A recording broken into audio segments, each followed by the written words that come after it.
to our room for today for now because we're gonna have the next session.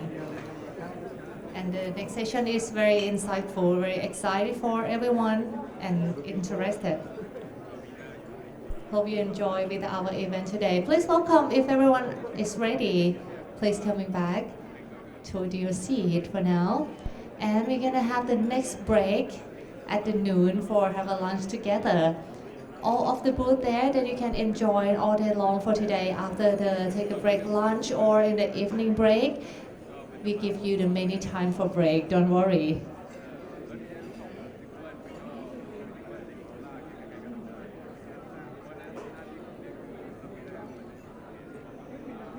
So all of audience and participants, if you're ready, please come back to the room because we're gonna start the next session. The next session we talk about the large-scale solar project in Asia, about the opportunity and challenge for scaling up solar energy deployment too. This topic is very interesting. Please welcome back to the room for now. We're gonna start our session soon. Please welcome.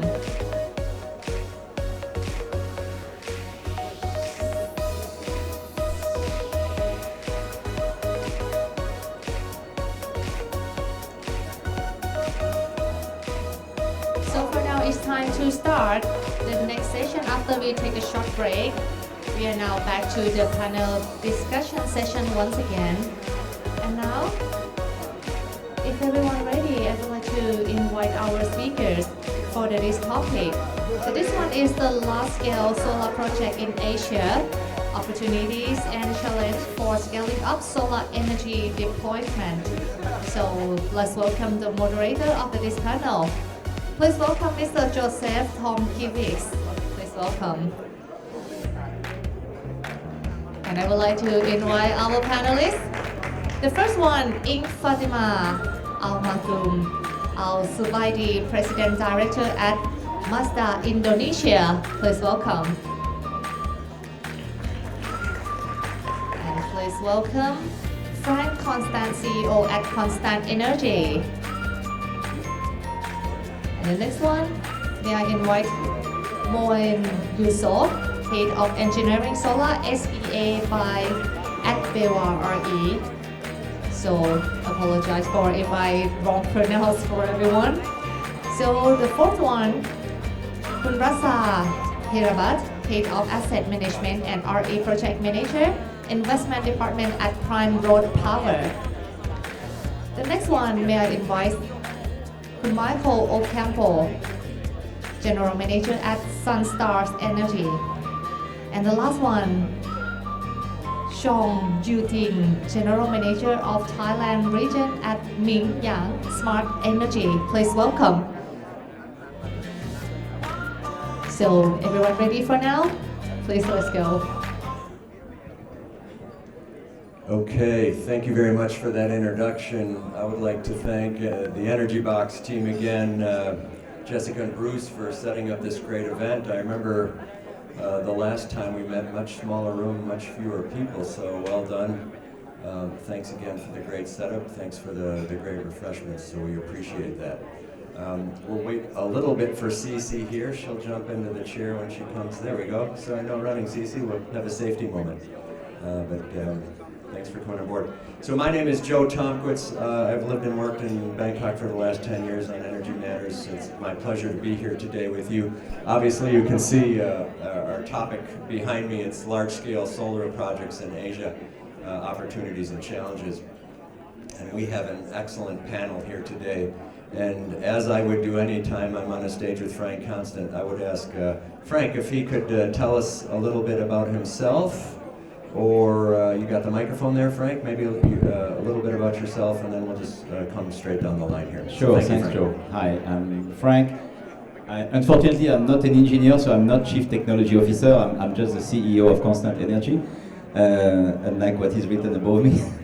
So please, not too many technical questions for me in case.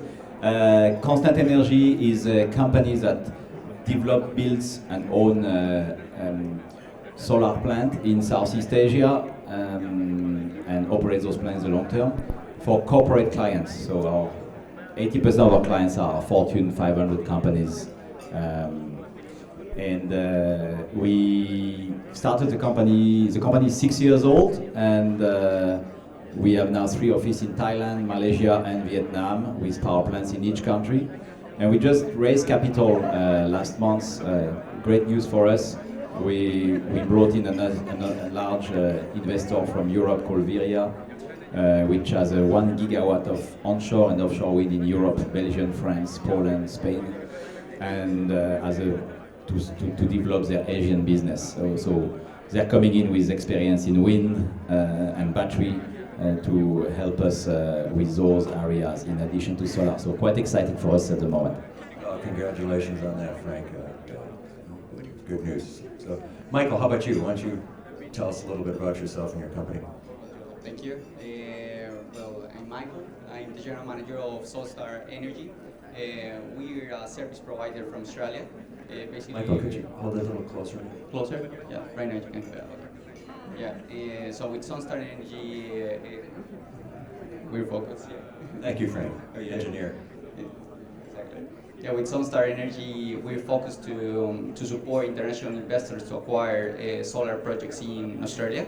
We support from the originations of the project, like the contract agreements, during the constructions, and after with the asset management of the projects.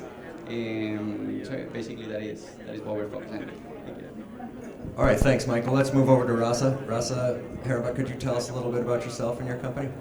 Thank you. My name is Rasa. I'm the asset management team from Prime Road Power. Prime Road Power is the solar renewable energy developer and investor in the Asia Pacific region. So we have our footprint in Thailand, solar farm in Thailand, solar development in Taiwan, Japan, and Cambodia. So we are active in investing as well as portfolio balancing in the Asia Pacific region. Apart from the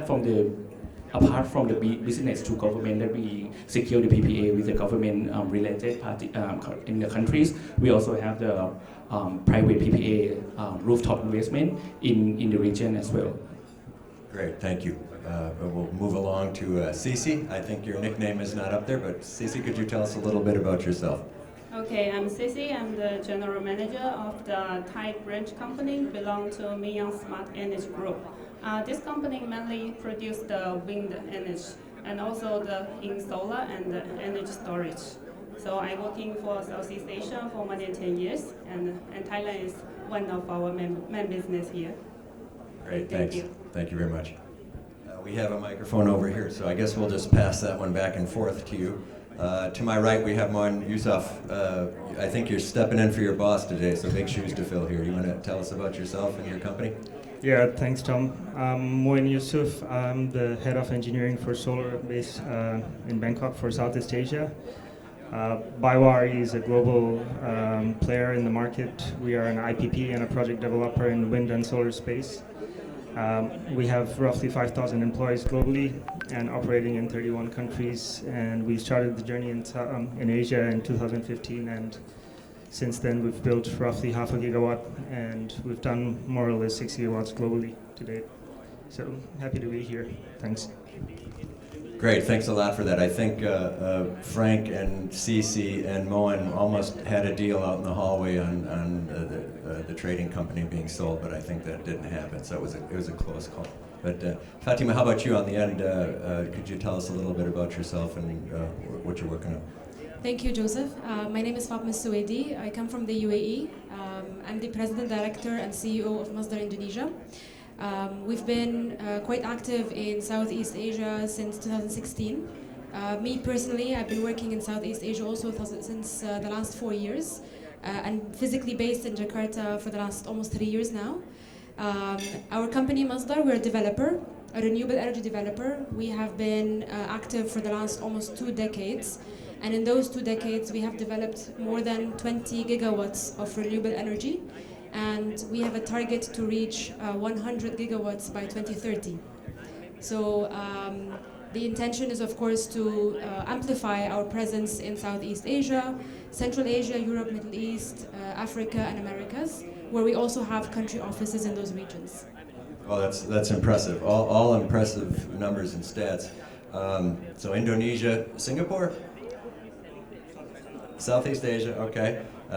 Vietnam, Thailand, Australia, Japan, and Frank covers all over the place. So we have a very representative panel. I think our first panel this morning was largely Thai, so good job to Energy Box by getting this group together. So why don't I start off with Frank, if you could. Maybe a lot of people in this room deal in solar or deal in administrative pieces, or maybe they deal in battery storage and don't have their own definition of big. What's a large scale solar project? So Frank, could you kick us off and maybe give us an idea of how you define large scale solar, if it matters how you define it? How large is large? Does dollar value equal large? Just sort of give us some parameters to start the discussion today. Is that okay question, or did you want to? Sure. Okay, all right, sure, good. Sure. So thanks, Frank. Typically 1 megawatt is about $1 million investment, so we kind of go still by that benchmark, plus minus. So what we think of it, and that cost is going down over time, obviously. But let's say that was a benchmark the last few years, and so we think that way, like utility scale would be more than $1 million investment, so we call it utility scale. And then large scale solar would probably be something that utility scale, of course, and bigger, and where you can probably do a project finance, a project where you can actually get bank debt immediately into that one project. And I would think the threshold for one project to be project finance is probably around the $20 million, $25 million level to be attractive to banks as a single asset to finance. So I would say large scale solar would be like 20, 25 megawatt plus in our view. So we've done from anywhere from 200 kilowatt to 110 megawatt in the last 15 years. So we've got exposure to all of those. I would say that would be the way we go about it.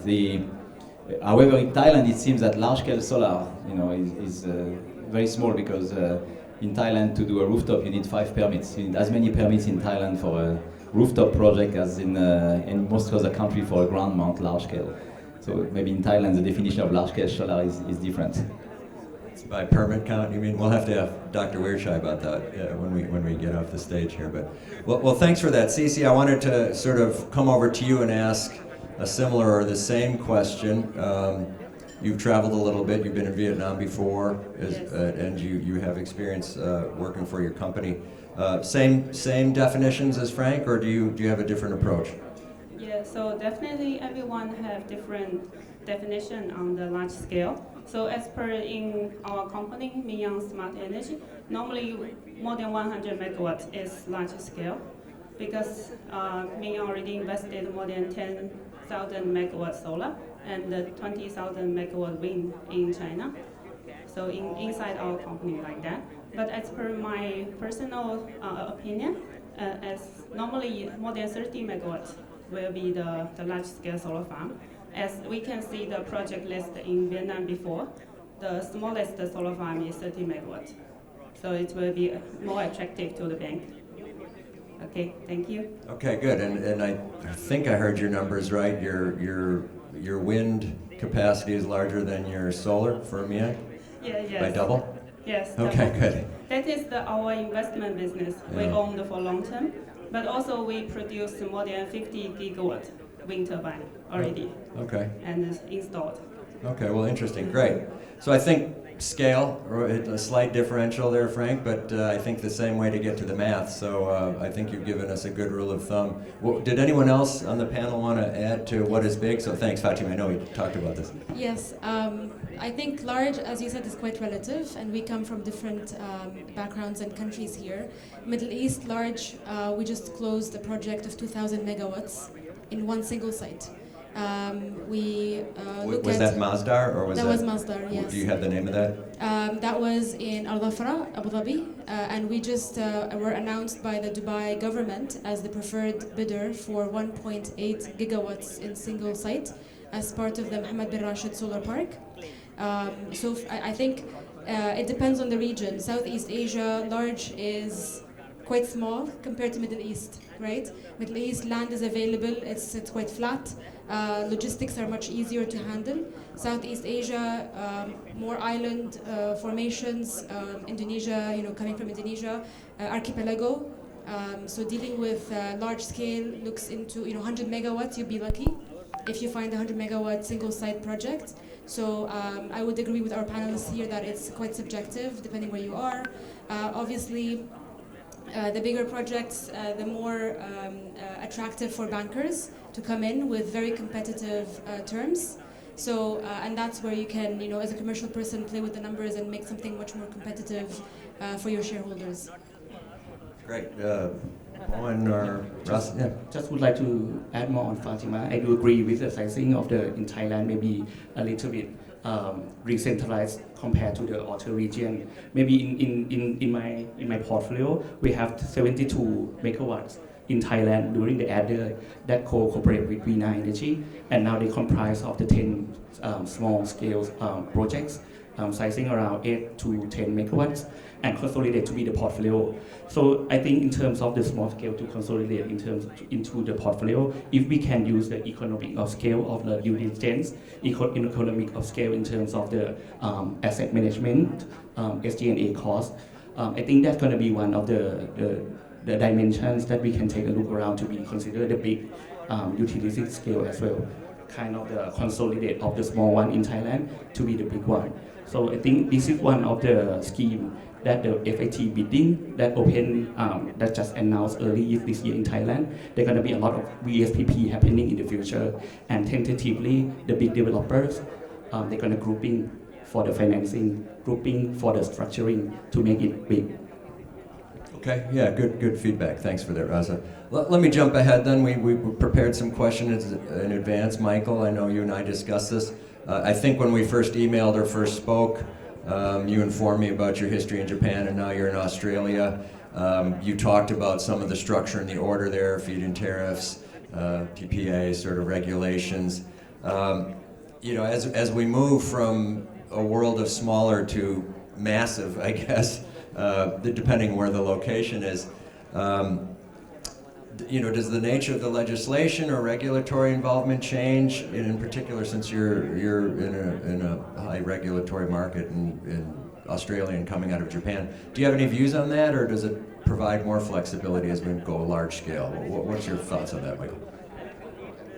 Well, I think first we need to know that both schemes like PPA and FIT has different advantages and considerations. Yep. While, for example, the FIT brings a fixed tariff for a determined period of time, that of course brings to the developer a long term of revenue guarantee for the project. The PPA has more flexibility in terms of contract durations, rates of the energy sale, the off-taker arrangements related to this contract. That of course brings a lot of diversity in the energy sales contract that is possible under these schemes. Yeah.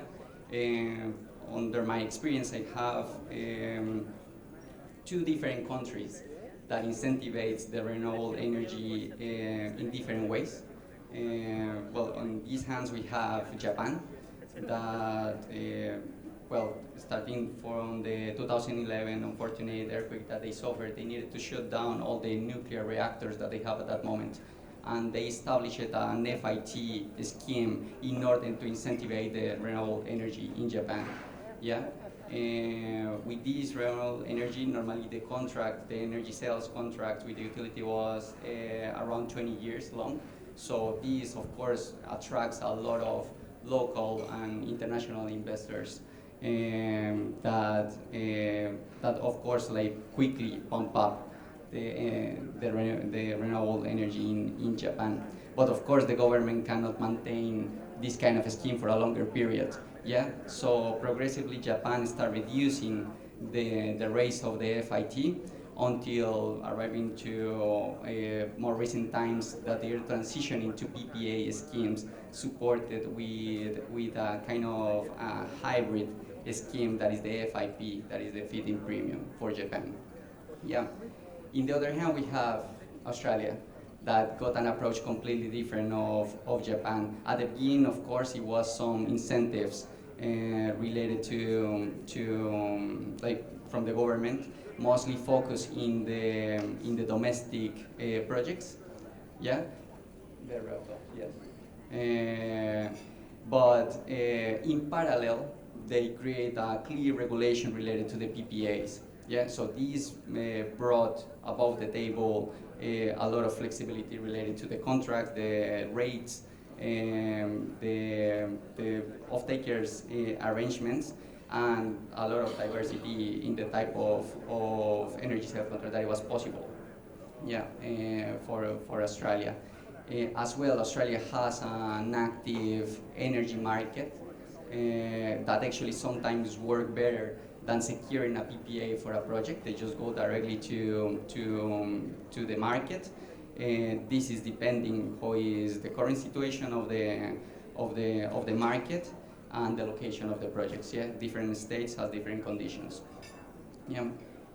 Well, to answer your question, I think at this moment is an accurate idea to transition from domestic projects to large-scale projects. Related to it's more feasible to manage one large-scale project than a lot of small-scale projects related to the grid load and related to the curtailment that is going to be necessary for this one at some point. So it's much easier to transition on that, but in parallel needs to be a clear PPA structure and regulation that create a healthy environment to keep the industry growing.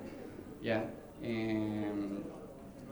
So I think that is the idea. It's a correct way. Of course, I'm not taking into account different points that needs to be above the table, like regulation, environmental impact assessments, land costs, grid load, that needs to be taken into account.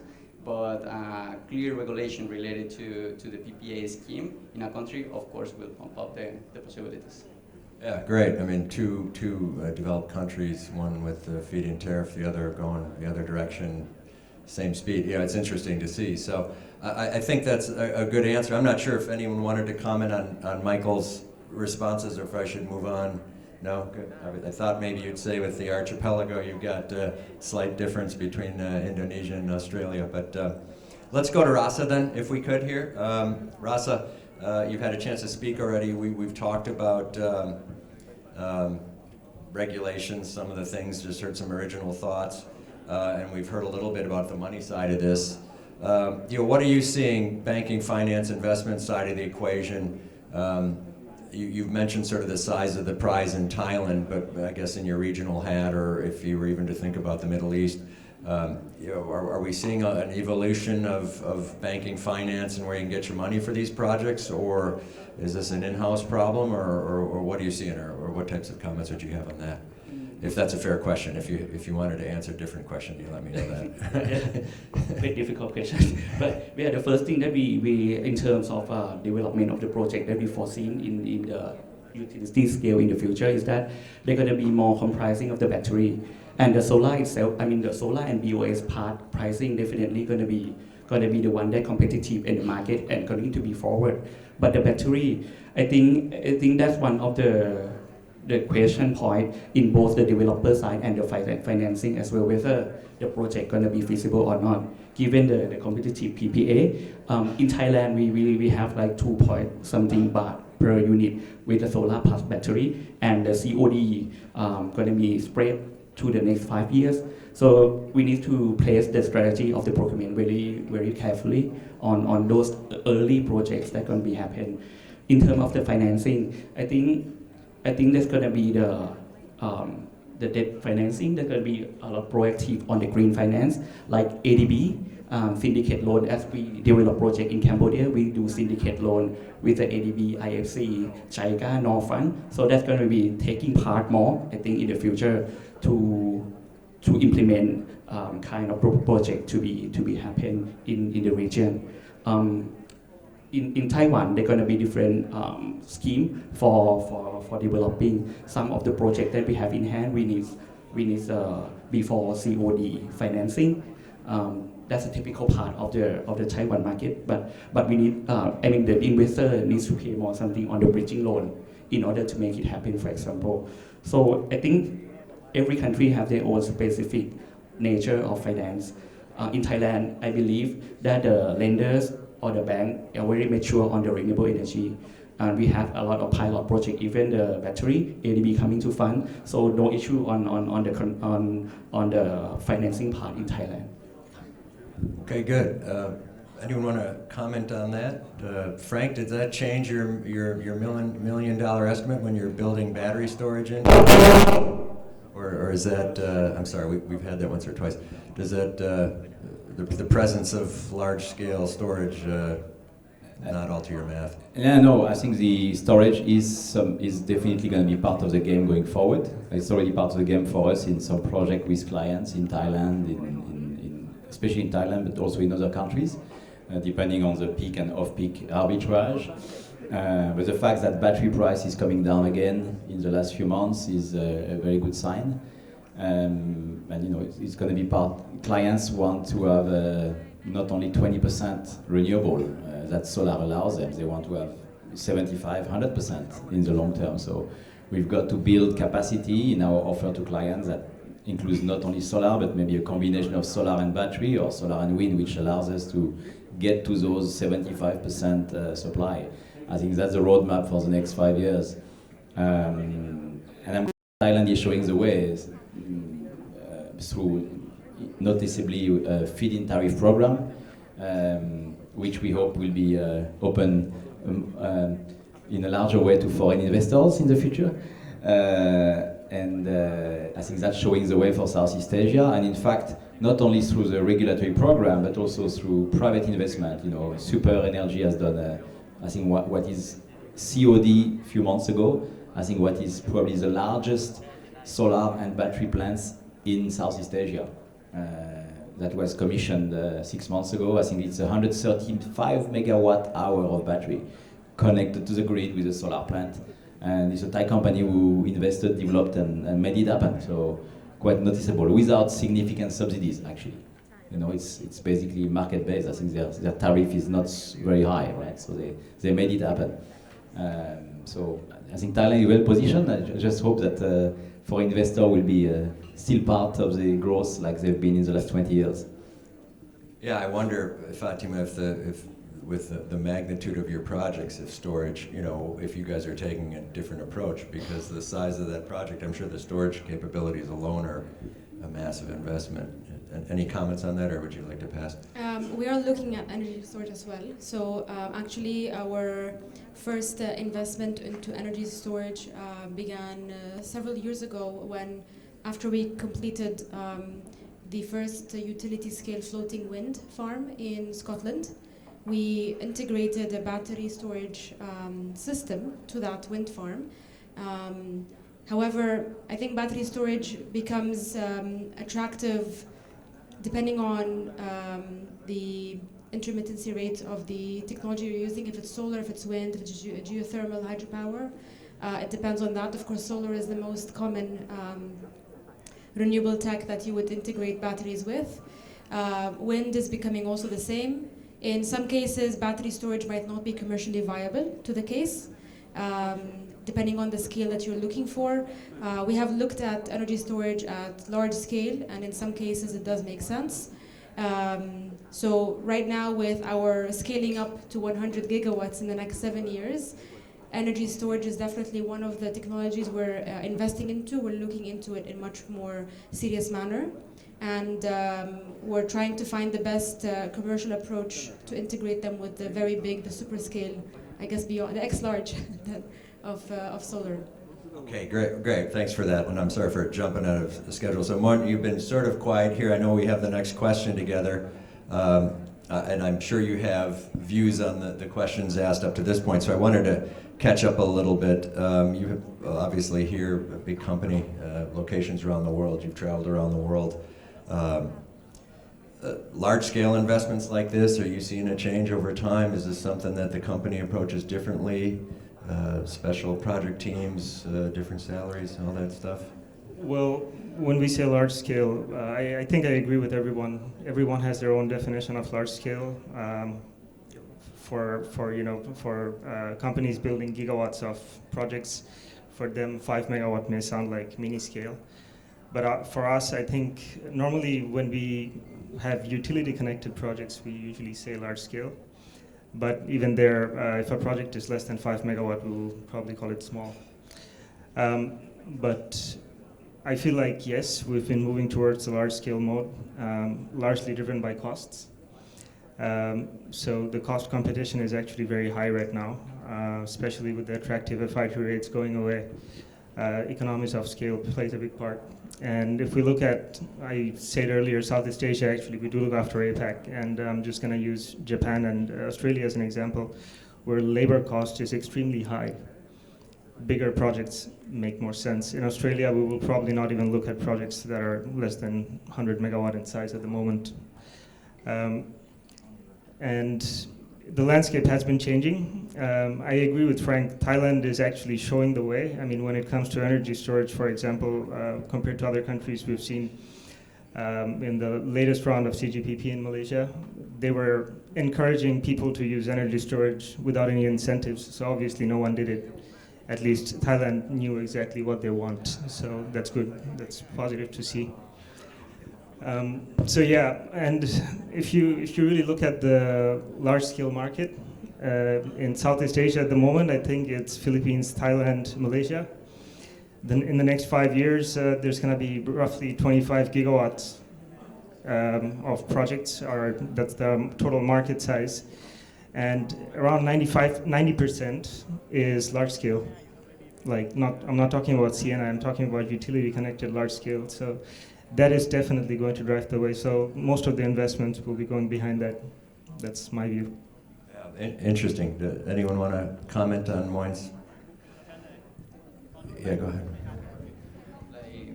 Right now, both of the previous questions were mentioning the storage in the middle. I have right now the background between Australia and Japan. That is happening something that probably will keep happening in the rest of the countries.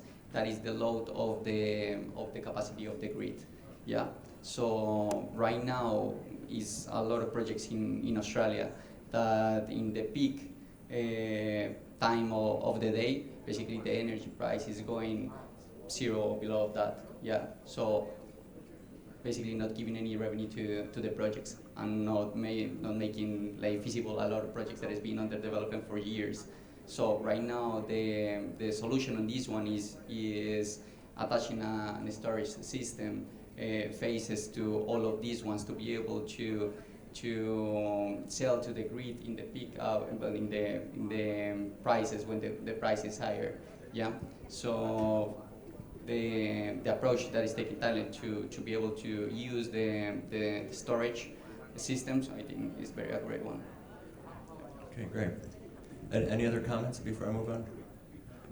Okay. Just to add more on the Russell, battery. yeah, please. Just to add more on the battery, so we do see the battery as a service in some of the countries, including maybe Taiwan. They offer like the Thai Power or the PPA or the off-taker opening for the bidding for the battery as a service solution as well to support the grid themselves.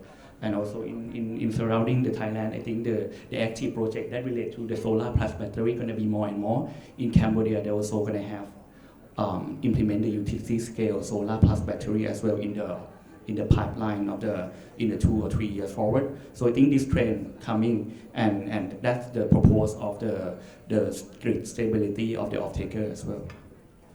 Yeah, great. Thanks for that. Anything from this end before we move on? Okay. Yes, so I totally agree that in the near future that Philippines and Indonesia will have more large-scale farms, including solar and wind. So, but actually in Philippines, we are still not sure the grid connection, the stability for the future, because they launched the hundreds of solar farm and wind farm, but very few BESS. So I think maybe they should learn from Thailand to combine together. But I think that's a general problem with all the countries here. the deployment of renewable or VARs are faster than deployment of grid. So the grid infrastructure upgrades are very, very slow in all these countries. So that'll be interesting to see as well. Yeah. Do you view that as a regulatory issue or as a equipment issue? I think it's a planning issue. Okay, both. All right. Okay, fair enough. Well, let me jump over here. I know we've sort of touched on this, and then we're approaching the end of our session, so I'll look to this the Energy Box folks to see if we do questions here or not. But Fatima, I wanted to talk to you about this. You've spent time in the United States, Colorado School of Mines. You've worked on desalination. Masdar is a massive company, and it's given you a lot of opportunities recently. And I've also noted that you referee Japanese Karate Association. That seems to be out of the ordinary, but we can maybe talk about that. But I think it leads into my next question. Are there enough qualified people regionally? So let's focus on here, and then maybe you could talk about the other areas where you've worked. To pull this off, and particularly at the scale you just talked about, or some of the numbers I've heard for the gigawatts we're going to need going forward for the next 5 years, even 5 years, much less 20. And what are we looking at from the diversity and inclusion initiatives? Do they go by the wayside, or do you take whatever you can get, or is this all manageable? Is that a fair question? Yes, thank you. I think not many pick up the karate part from my CV. Yes, I guess that's a very good testament, not to judge people by the way they look. I think a lot of my colleagues never believe that is true. Yes, I think, we have a lot of qualified professionals in this room, right? And we are seeing the energy transition move faster with technology developments nowadays. The moment you install the module, in less than a few months you hear about a new model coming up. So it's not easy to keep up with the market evolution. In Masdar we have one project which had 3 phases, and in each phase we have different module technologies, just because we're trying to keep up with the solar suppliers and the technology advancements. Qualified professionals, yes, definitely. I think it always starts from the youth. You have a lot of members of the society who want to contribute to climate action, climate mitigation, and adaptation. It's not only about scientists and environmentalists who are looking at this anymore. Large corporations that Frank is helping with their ESG goals, looking into decarbonization. Diversity, I've worked with very different backgrounds, experts, professionals from different countries, different cultures, most recently Indonesia. And there's a lot of focus on raising awareness and education at the younger ages, all the way up to country leaders, politicians. We're looking at this market, Southeast Asia, one of probably the most populated region in the world, and country leaders are revising policies, are introducing regimes that are supportive of renewable energy in many countries, which never probably thought that this would happen a few years back. So I definitely think that there's a lot of potential, and it always starts with the people, right? The moment that we can support the people by providing them the tools, banks are taking more now risk in investing with projects and with developers. So the risk appetite, the availability of resources has changed than 10 years ago, for example. At Masdar, we're looking at, when I said 20 to 100, we're now, it's a target to all our divisions, the road to 100 gigawatts in the next 7 years. The UAE as a country is now hosting COP28 in Dubai, which most of you have heard about. And this is a very big step forward for a country that was heavily dependent on fossil fuels for a very long time. I think that's a very big testament, and Masdar symbolizes this by supporting the clean energy transition and putting more investments, more capital. We are now looking at very large scale, supporting not only developments of renewables, but also we're working hand in hand with policymakers to try to find what is the best approach to open up the market.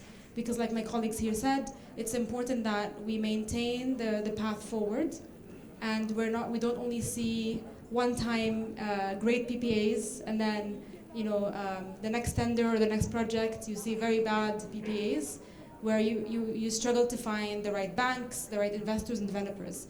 So yes, there is a very positive change, and I think right now the key is to maintain that change in a very consistent manner. I think that's a great answer. I mean, having come out of oil and gas for years and watched us chase labor rates, I think that's an excellent response to sort of offer up possible mitigations going forward. But I noticed we had our timer flash up the sign that we've reached the end of our session. I apologize here that we don't have time for questions. I'm just going to confirm with Energy Box that we don't have time for questions because everyone's hungry. All right, time out, so that's it. So I'm going to ask for a round of applause for our speakers and then ask our speakers to come up and take a photo here. If you could all come over here and we'll stand in the stage here. I'll move to the end. I shouldn't be in this. Okay, so we should take No, we a gotta be photo by our together. photos. I'm sorry, I'm going to make a Step forward mistake. to take a photo together. So we come closer and not too close to the front of the stage. Okay. Okay. So thank you all distinguished speakers for your important insight and the recommendation to scale up solar energy in Asia. And thank you very much, Mr. Joseph, for becoming a moderator for this session. Thank you.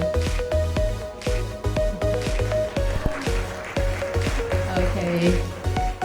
So we are going to the next presentation, ladies and gentlemen. We have the new presentation